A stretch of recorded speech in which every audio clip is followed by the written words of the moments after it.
ലോക്ക്ഡൌണിൽപ്പെട്ട് നാട്ടിൽപോക്ക് മുടങ്ങിയതോടെ കേരളത്തിൽ അതിഥി തൊഴിലാളികളും ജൈവകൃഷിയിലേക്ക് ഇറങ്ങി. ചെങ്കൽ മേഖലയിൽ ജോലി ചെയ്യുന്ന 9 തൊഴിലാളികളാണ് കൃഷിയിലേക്ക് ഇറങ്ങിയത്. കേരളത്തിലെത്തി പല തൊഴിലുകളും ചെയ്യുന്ന ഇതര സംസ്ഥാനക്കാർ ഒടുവിൽ കൃഷിയിലും സ്വയം പര്യാപ്തരാകുകയാണ്. ആസാമിൽ നിന്നും കേരളത്തിലെത്തി കണ്ണൂരിൽ ചെങ്കൽ വെട്ടുന്ന 9 പേരാണ് കൃഷിയിലേക്ക് ഇറങ്ങിയത്. ലോക്ക്ഡൌൺ പ്രഖ്യാപിച്ചപ്പോൾ തൊഴിലില്ലാത്ത ഇവർ വലിയ പ്രയാസത്തിലായി. സർക്കാർ ഇവരെ കൈവിടാതെ ചേർത്ത് നിർത്തിയപ്പോൾ സഹായവുമായി പരിയാരം ഗ്രാമപഞ്ചായത്ത് അധികൃതർ എത്തി. ഇവർക്ക് ആവശ്യമുള്ള ഭക്ഷണ സാധനങ്ങൾ ആദ്യം എത്തിച്ചു. പിന്നാലെ കൃഷിപാടവും നൽകി.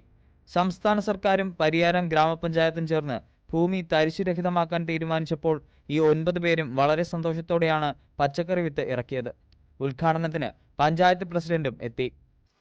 കോവിഡ്-19 ഭാഗമായി ലോക്ക്ഡൗൺ പ്രഖ്യാപിച്ചതിൻ്റെ ഭാഗമായിട്ടാണ് അതിഥി തൊഴിലാളികളെ സംരക്ഷിക്കുന്നതിന് വേണ്ടി കേന്ദ്ര സംസ്ഥാന സർക്കാരുകൾ തീരുമാനിച്ചതിൻ്റെ ഭാഗമായിട്ടാണ് പരിയാരം ഗ്രാമപഞ്ചായത്ത് ഈ കുറ്റീരി നടുവയലിന് അടുത്തുള്ള ഇവിടെ താമസിക്കുന്ന 9 ആസാംകാരായ ആളുകളെ അതിഥി തൊഴിലാളികളെ സഹായിക്കുന്നതിന് വേണ്ടിയാണ് ഞങ്ങളിവിടെ എത്തിച്ചേർന്നിട്ടുള്ളത്. ഇവർക്ക് ആവശ്യമായിട്ടുള്ള എല്ലാ ഭക്ഷ്യ സാധനങ്ങളും പരിയാരം ഗ്രാമപഞ്ചായത്ത് ഇപ്പോൾ നൽകി വരുന്നുണ്ട്.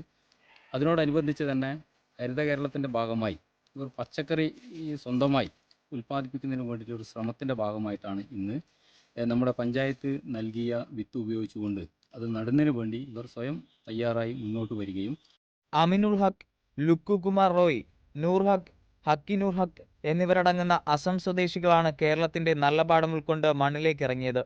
ലോക്ക്ഡൌൺ ഇടവേള മലയാളികൾ പലവിധേനെ ഉപയോഗപ്പെടുത്തുമ്പോൾ അതിനെ ഹരിതാഭമാക്കാൻ ഇനി അതിഥികളുമുണ്ട്. മംഗളം ടെലിവിഷൻ, കണ്ണൂർ.